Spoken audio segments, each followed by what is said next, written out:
हमारे इस channel Bhojpuri junction को लाल button दबाकर सब्सक्राइब करें व घंटी के निशान का बटन दबाएं ताकि सभी नए वीडियो आप तक तुरंत पहुंचे बिल्कुल मुफ्त।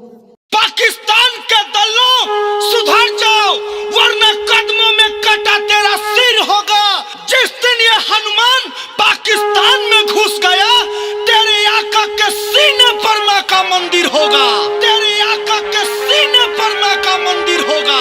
तेरे आका के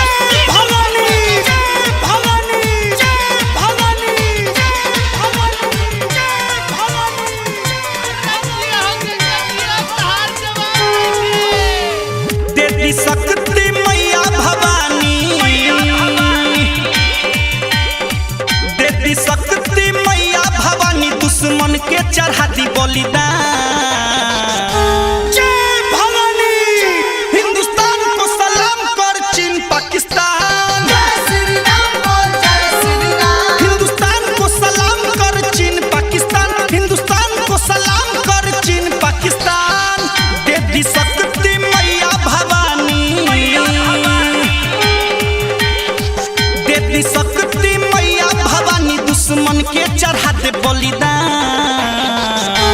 जय हनुमान, हिंदुस्तान को सलाम कर चीन पाकिस्तान। जय श्री राम बोल, जय श्री राम। हिंदुस्तान को सलाम कर चीन पाकिस्तान, हिंदुस्तान को सलाम कर चीन पाकिस्तान। जय भवानी, जय भवानी, जय भवानी, जय भवानी। रजिया हो गजिया तहार जवाब देखे। पाकिस्तान, पाकिस्तान,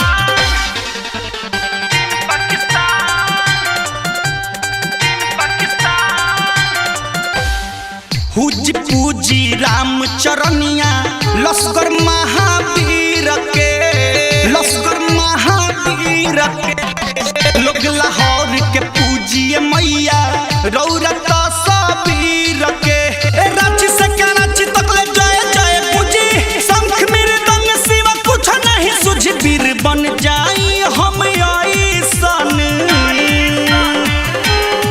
वीर बन जाई हम ऐसन, रौरा दे दी वरदान।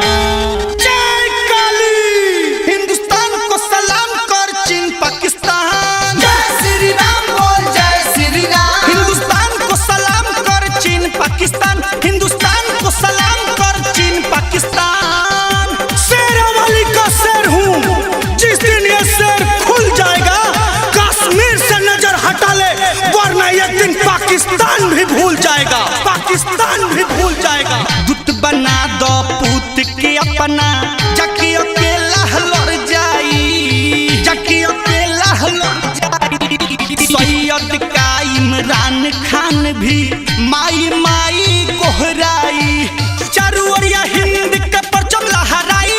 कृष्ण जी शुभम कहे हेमंत धारा जाई, रखन भारत के गुण गाई। गोलू राजू रसीला देवी माई के करी सभे गुणगान। जय महाकाली, हिंदुस्तान को सलाम कर चीन पाकिस्तान। जय श्री राम बोल, जय श्री राम। हिंदुस्तान को सलाम कर चीन पाकिस्तान, हिंदुस्तान को सलाम कर चीन पाकिस्तान। देती शक्ति मैया भवानी, देती शक्ति मैया भवानी, दुश्मन के चढ़ा दे बलिदान। जय काली खप्पर वाली, हिंदुस्तान को सलाम कर चीन पाकिस्तान। जय श्री राम बोल, जय श्री राम। हिंदुस्तान को सलाम कर चीन पाकिस्तान, हिंदुस्तान को सलाम कर चीन पाकिस्तान। हमारे इस चैनल भोजपुरी जंक्शन को लाल बटन दबाकर सब्सक्राइब करें व घंटी के निशान का बटन दबाएं ताकि सभी नए वीडियो आप तक तुरंत पहुंचे बिल्कुल मुफ्त।